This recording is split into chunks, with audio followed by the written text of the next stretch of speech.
Godavari districts అండి. Kakinada proper నేను ఉండేది. రావులపాలెం. ఓ రావులపాలెం.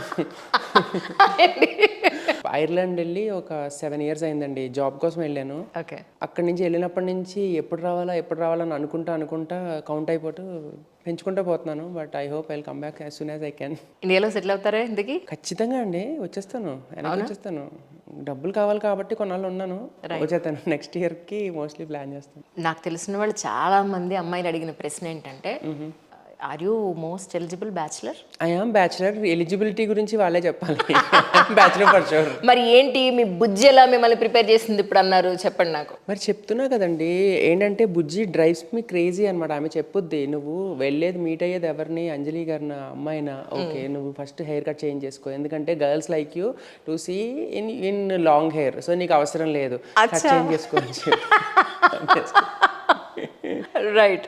సో అది ఎప్పుడు వద్దామని, ఇండియాకి ఎప్పుడు వద్దామని మీ ప్లాన్? సూన్ అండి, అంటే ఎగ్జాక్ట్లీ ఈ టైంకి వచ్చేయాలని ప్లాన్ అయితే లేదు, but I have my roots here and I always wanted to live here. Like అబ్రాడ్లో చాలా ఇయర్స్ నుంచి ఉంటున్నాం, కానీ I can never feel like that is my home అండి. Home is home, that's it. ఇక్కడే ఫ్రెండ్స్ ఫ్యామిలీ అంతా ఉన్నారు. I mean you can see the thing in my reels also. Whatever I'm missing I'm presenting in my reels అనుకుంటా. That ఆ village nativity, ఆ అమ్మ, ఇవన్నీ whatever I'm missing నేను reels ద్వారా ప్రపంచానికి చూపిస్తున్నాను. And I'm glad people are liking it. ఇరు దిష్టి పొరు దిష్టి ఎదుటి వదిలి దిష్టి పేరు చెప్పి లోపలికి వచ్చేయండి అమ్మా. కోళ్ళ పిల్ల మనవాడిని ముద్దుగా కన్నా అంటుంది. ఏమా ఇంట్లో కన్నా అని పిలిస్తే కానీ బయట పిల్లకేమో బాగోదు. వదిని కోళ్ళ పిల్ల వచ్చింది కదా, సాయంత్రం సొత్తగా రాయి మన వాళ్ళు అందరినీ తీసుకొచ్చి. ఆ పిల్లకి అప్పుడే పనులు చెప్పేస్తున్నావేంటే, అత్తవారింట్లో ఎద్దులా తినాలి, ముద్దులా పడుకోవాలి కానీ చెప్పి పడుకొని ఆ పిల్లని పాపం అవన్నీ మీ మగవాళ్ళ కోసం పెట్టినవి. ఆడలు అలా ఇంట్లో కూర్చుంటే పనులు ఎక్కడవుతాయి. నువ్వు పదమ్మా, బయటికి వెళ్తున్నారా, నాకెందుకమ్మా చెప్పడం, భోజనానికి వచ్చేస్తారా? చికెన్ కర్రీ చాలా బాగా చేసామమ్మా, మళ్ళీ ఈసారి నుంచి కొద్దిగా ఉప్పు తక్కువేయమ్మా. నాకు మీ అత్తగారికి ఇద్దరికి బీపీలే కదా, చెప్పలేదా మీ అత్తగారు? ఇల్లు తిరిగి రమ్మంటే ఇలారని తిరిగి వచ్చేసినట్టు ఆ పిల్లని బయటకు తీసుకెళ్లరా అంటే గుడికి తీసుకెళ్లి అప్పుడే తీసుకొచ్చేసేవారా? మీ పేరెంట్స్ గురించి, ఫ్యామిలీ గురించి ఒకసారి తెలుసుకోవాలనుకుంటున్నాను. మా ఫాదర్ స్కూల్ టీచర్గా చేసేవారండి, అండ్ అమ్మ హౌస్ వైఫ్, అండ్ మొత్తం ఫ్యామిలీ అంతా కాకినాడ షిఫ్ట్ అయిపోయాము. నాకు బ్రదరు, సిస్టర్ వైజాగ్లో ఉంటారు, అండ్ అన్న గవర్నమెంట్ ఎంప్లాయీ కాకినాడలో ఉంటారు, వదిన ఎంప్లాయీ, 2 kids, వాళ్ళకి క్యూట్ కిడ్స్, 2 మహాలక్ష్మిలు. రైట్. కానీ మీ ఐ థింక్ అమ్మ సెంటిమెంట్ చాలా ఉన్నట్టుంది మీకు. అఫ్ కోర్స్ కదండి, అంటే బుక్ టైటిల్కి అమ్మాని పెట్టడం గురించి will talk about it later, but yeah definitely everybody is connected to mom. నేను యంగర్ సన్ అండి, ఐఎమ్ ద యంగర్ సన్. మదర్స్కి పెద్ద సన్ తోటి పెద్ద డాటర్ తోటి ఉన్న రిలేషన్షిప్ వేరే, సెకండ్ వాళ్ళతో ఉన్నది వేరే ఉంటుంది. సెకండ్ వాళ్ళ దగ్గర ఒక చనువు ఉంటుంది, అంటే వీళ్ళకి బాగా ఎక్కువ తెలుసు. So I know more about my amma better than my brother. And ఆమె కూడా ఏంటంటే బ్రదర్ ఉన్నప్పుడు ఒకలాగా, నేను ఉన్నప్పుడు ఒకలాగా, ఒక ఎలా పెంకితనం, ఒక అల్లరితనం ఉంటుంది అనమాట నా దగ్గర ఉన్నప్పుడు. ఏదైనా కావాలన్నా she can directly ask, and నా దగ్గర ఉన్నంతసేపు మా అన్న భజన పడుతుంది. దట్ ఈస్ ఆల్ అబౌట్ అమ్మ. జయసుధ గారిది మహేష్ బాబు, వెంకటేష్ బాబు సినిమా వచ్చింది, సీతమ్మ వాకిట్లో సినిమాలు టైప్ అనమాట. అయితే ఐ థింక్ అన్నదమ్ములున్న ఏ ఇద్దరైనా సరే ఆ సినిమా చూసినప్పుడు ఇది మా సినిమాని ఫీల్ అయిపోతారు కదా. అతడు సినిమాలో ఒక సీన్ ఉంటుంది కదండి, అందరూ కలిసి గుండమ్మ కథ సినిమా చూస్తూ ఉంటారు. చూస్తూ ఉంటే ధర్మవరపు గారు వాళ్ళు ఇలా చూసుకుని, గిరిబాబు గారు ఇలా చూసుకుని మురిసిపోతూ ఉండి, వెనకాల సుధా గారు వాళ్ళని చూసి ఇలా అంటారు.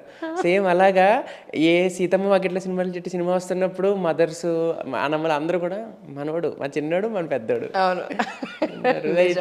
Nice movie. Like bench mark set చేసేసారు ఫ్యామిలీస్కి ఒక 14 years బ్యాక్. ఇక్కడ నేను ఒక పాయింట్ చెప్పాలి. As a mother, first baby పుట్టినప్పుడు పెద్దగా అంత ప్రపంచం తెలియదు అమ్మాయికి. అసలు ఆ మదర్హుడ్ని ఎలా ఎంజాయ్ చేయాలో కూడా తెలియదు, ఒక కన్ఫ్యూజన్లో ఉండిపోద్ది. సెకండ్ బేబీ వచ్చేటప్పటికి కొంత నాలెడ్జ్ వస్తుంది, ఆ మదర్హుడ్ని ఎంజాయ్ చేయడం తెలుస్తుంది. ఆ చంటి పిల్లల్ని అసలు ఎంత అపురూపం అనేది అప్పుడు ఫస్ట్ టైం ఏమో అంత ఆశ్చర్యం, ఏమీ తెలియని ప్రపంచం. సెకండ్ టైంకి నాలెడ్జ్ పెరగడం వల్ల they will enjoy that moment. నాకు నిజంగానే ఇది తెలియదు, ఎందుకంటే అబ్బాయిగా నాకు తెలిసే అవకాశం కూడా లేదు. ఎందుకంటే నా పర్సెప్షన్ ఏంటంటే, ఫస్ట్ టైం బేబీ పుట్టినప్పుడు మీరు చెప్పినట్టు ప్రతిదీ అపురూపం. అంటే అమ్మాయి హ్యాస్ ట్రాన్సిషన్, సడన్గా తన లైఫ్ చేంజ్ అయిపోద్ది అక్కడి నుంచి. సో ఏంటంటే ప్రతిదీ అపురూపంగా ఇప్పుడంటే రికార్డ్ చేసుకోవడం మొదలుపెట్టారు. They use to record in memory, first time ఎప్పుడు మాట్లాడారు, ఫస్ట్ టైం ఎప్పుడు ఏం చేశారు అని చెప్పి.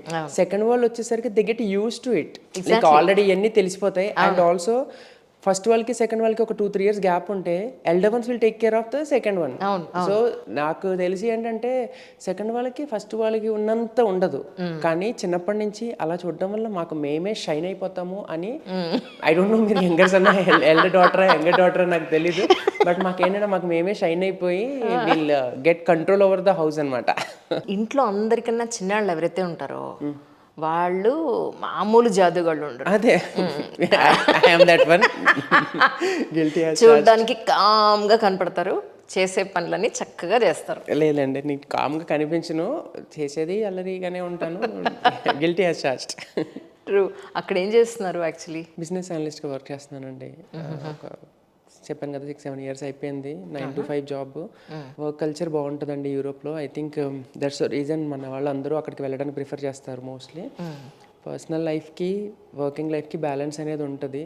మీరు ఇప్పుడు ఎక్కడికైనా వెళ్ళాలి అంటే సపోజ్ అపాయింట్మెంట్, డాక్టర్ అపాయింట్మెంట్ ఉండింది మీకు మధ్యలో, వర్క్ మధ్యలో 12 to 1, 2 to 3 ఉందనుకోండి, డైరెక్ట్గా 2 to 3 నాకు అపాయింట్మెంట్ ఉంది, ఐ హ్యావ్ టు గో అంటారు. మా పిల్లల్ని పిక్ చేసుకోవాలి 4 o'clockకి అంటే మీటింగ్ ఉన్నా సరే హ్యావ్ టు గో, మా పిల్లల్ని పిక్ చేసుకోవాలి, I can't attend this meeting అని చెప్తారు. యాక్సెప్ట్ చేస్తారా? ఖచ్చితంగా అండి. చాలా చాలా నార్మల్గా, చాలా క్యాజువల్గా. ఒక ప్రొడక్షన్ ఇష్యూ జరుగుతూ ఉంటుంది, ఒక చాలా సీరియస్ ఇష్యూ జరుగుతూ ఉంటుంది, అందరూ మీటింగ్లో ఉంటారు. వీడు వాళ్ళ పిల్లల్ని స్కూల్ నుంచి తీసుకురావాలంటే ఐఎమ్ డ్రాపింగ్ ఆఫ్, మా పిల్లల్ని తీసుకురావాలి, లేకపోతే ఐఎమ్ డ్రాపింగ్ ఆఫ్, మా వైఫ్ వెయిట్ చేస్తుంది. ఇక్కడ ఎమర్జెన్సీ అయిపోయిన అంబులెన్స్ నుంచి కూడా కాల్స్ అటెండ్ అయిపోతాం మేము. Like I work here. నేను చూశాను.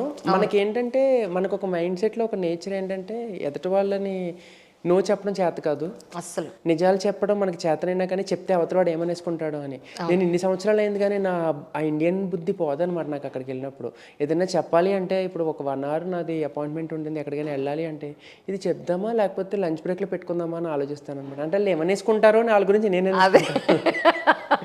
బట్ ఈ వర్క్ లైఫ్ బ్యాలెన్స్ అనేది చాలా బాగుంటుందండి యూరోప్లో.